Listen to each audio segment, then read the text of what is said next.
अब हम प्लांट के लाइफ साइकिल और अल्टरनेशंस ऑफ जनरेशंस के बारे में पढ़ेंगे। हमने अब तक 5 डिविजन्स ऑफ प्लांट किंगडम पढ़े हैं, जो है एल्गे, ब्रायोफाइट्स, टेरिडोफाइट्स, जिम्नोस्पर्म्स और एंजियोस्पर्म, और उनके लाइफ साइकिल मतलब कि मोड ऑफ रिप्रोडक्शंस को भी देखा है। तो कहीं ना कहीं ये एक दूसरे से कनेक्टेड है, मतलब कि same similar type of reproduction दिखता है। तो यहाँ पे हम बेसिक प्लांट लाइफ साइकिल को देखते हैं कि वो कैसा होता है और उनके अल्टरनेशंस ऑफ जनरेशंस कैसे होते हैं।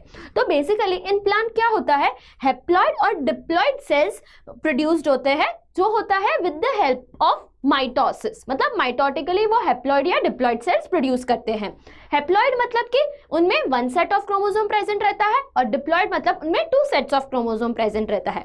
तो सबसे पहले क्या होता है कि हैप्लॉइड प्लांट बॉडी क्या प्रोड्यूस करता है, गैमेट्स प्रोड्यूस करते हैं, और ये गैमेट्स के फ्यूजन से क्या होता है कि वो जाइगोट फॉर्म होता है। हैप्लॉइड मतलब कि उनके पास एक सेट ऑफ क्रोमोसोम है जो होता है N, और डिप्लॉइड में 2N, क्योंकि उनमें 2 सेट ऑफ क्रोमोसोम है। तो ये जो जाइगोट फॉर्म हुआ वो 2N क्यों है, क्योंकि उनके पास दोनों गैमेट्स है, जैसे कि मेल गैमेट और फीमेल गैमेट, तो उनके फ्यूजन से जो जाइगोट बना है इसलिए उनके पास 2N है।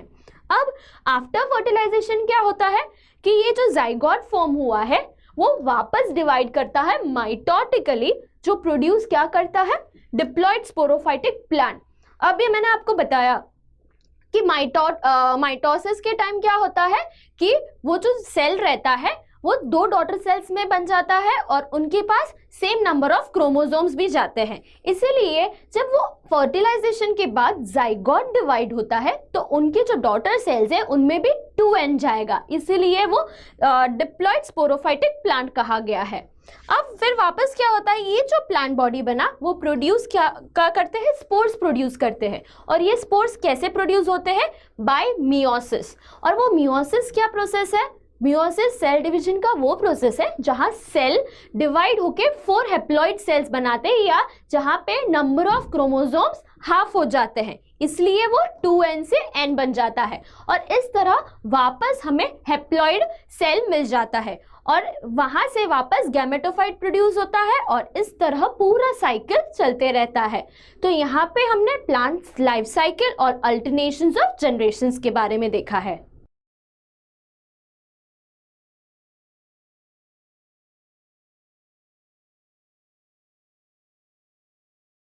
आगे हमने प्लांट लाइफ साइकिल के बारे में देखा, जहां अल्टरनेशंस ऑफ जनरेशंस कैसे थे, स्पोरोफाइटिक और गैमेटोफाइटिक। जहां पे गैमेटोफाइट के बाद स्पोरोफाइट होता है, स्पोरोफाइट के बाद गैमेटोफाइट होता है, वैसे लाइफ साइकिल चलते ही रहता है। तो यहाँ पे वो कुछ डिपेंडिंग ये 2 फेजेस पे डिपेंड होके प्लांट लाइफ साइकिल को हमने कैसे कहा गया है, 3 फेजेस में देखा गया है, जो है हैप्लॉन्टिक, डायप्लॉन्टिक और हैप्लोडायप्लॉन्टिक। ये तीनों के बारे में हम डिटेल में देखते हैं कि हैप्लॉन्टिक में क्या होता है, डिप्लॉन्टिक में क्या होता है, हैप्लोडिप्लॉन्टिक में क्या क्या होता है।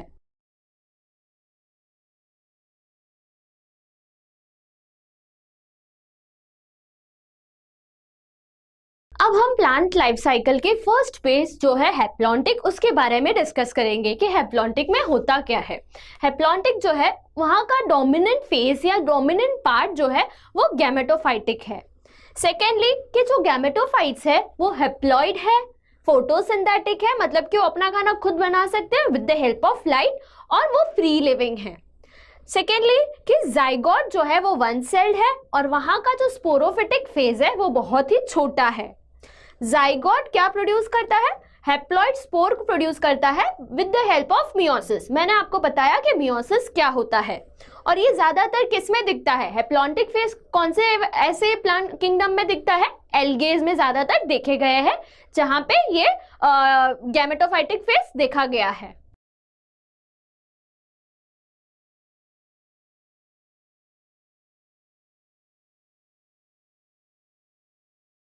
अब हम second phase of the plant cycle जो है डिप्लॉन्टिक फेज, उसके बारे में देखेंगे या डिस्कस करेंगे।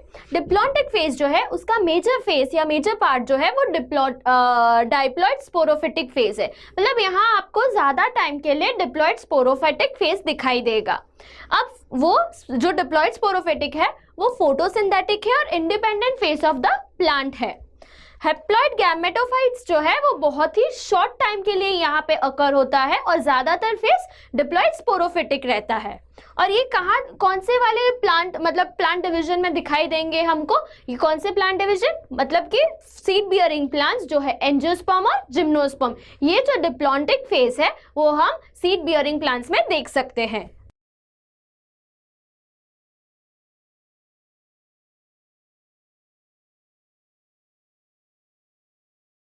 अब हम प्लांट लाइफ साइकिल के थर्ड फेज के बारे में पढ़ेंगे जो है हैप्लोडिप्लॉन्टिक फेज।